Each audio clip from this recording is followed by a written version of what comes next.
you concerned about the depth on the team?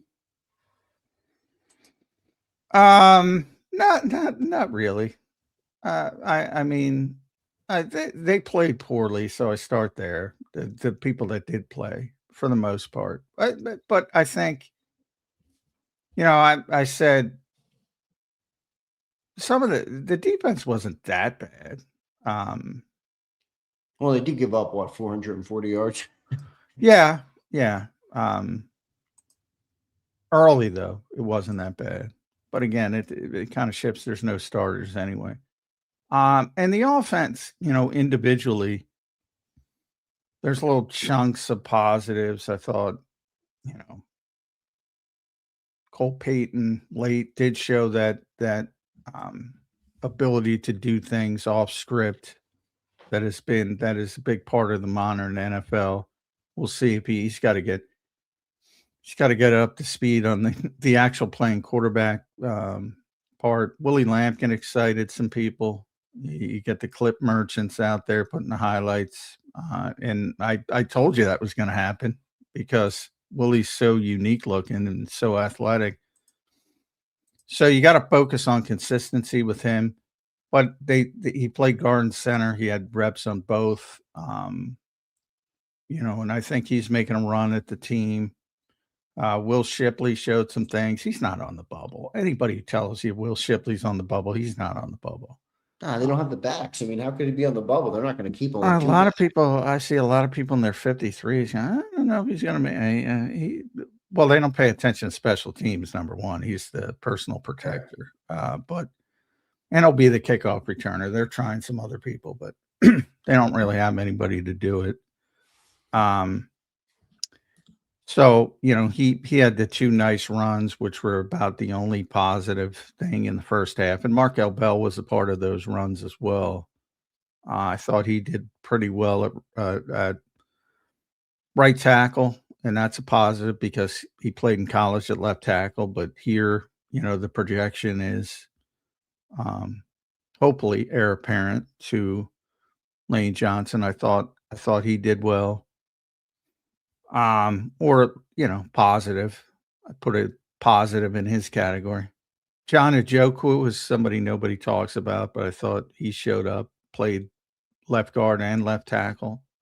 As a potential backup offensive lineman, especially if you want to trade Fred. I think he could be relevant. Skilled people didn't look good. Darius Cooper didn't look good. That was a disappointment. After the strong camp to start. Jake Majors didn't look good. He had a strong camp. I think he's sort of taken a backseat. The tight ends are, that might be the weakest part of this team.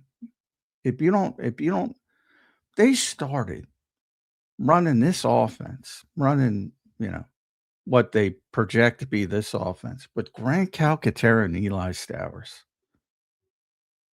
I mean, why even go out there? Neither of them can block.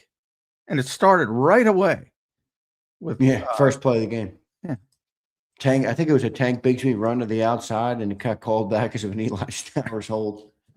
I mean, it's just, and again, Dallas is not out. Johnny Munt's surprisingly a healthy scratch. That tells you they know they need Johnny Munt. Yeah, Johnny Munt's going to be out there, man. He's a lock. Yeah, that is bad. That situation is bad. And the quarterbacks played poorly. I don't know what they're going to do about quarterbacks. I mean, look, we're not overreacting here. There's no first-team guys out there. This isn't – but I do think from a perspective of you wanted to see one of the quarterbacks kind of seize the opportunity for QB2. John, I think you stated it nicely on our post-game show where, you thought after Dalton went 3 for 6 for 20 yards with 3 straight 3-and-outs, that was kind of an opportunity for McKee to come in and move the football a little bit. He failed to do so as well. He went 6 of 10 for 35 yards. He was sacked. I believe it was a nickel blitz where he got sacked. He didn't look much better. Really bad performance, John, by the backup quarterbacks. I don't know what that means for the Eagles, if anything. Maybe it doesn't mean anything. but they have always been a franchise that's valued the backup quarterback spot. You think their minds are being racked right now on options, what to do with that room, or are they just going to live with what they got?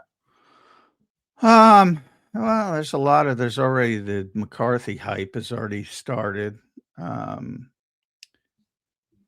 I mean, he's going to get traded, just a matter of when.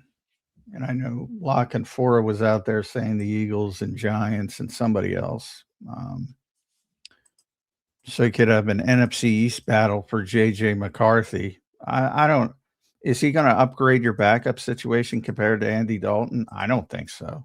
I think you get worse. Yeah, I'm not Now, sure. if you're talking about long term and if you believe in the kid, I don't understand that. I would stay put and just go with Andy Dalton. Like, I'm sorry, Tanner McKee. He just like if Andy, it was a tough throw, but Darius Cooper's got to come up with that 1 3rd and 5.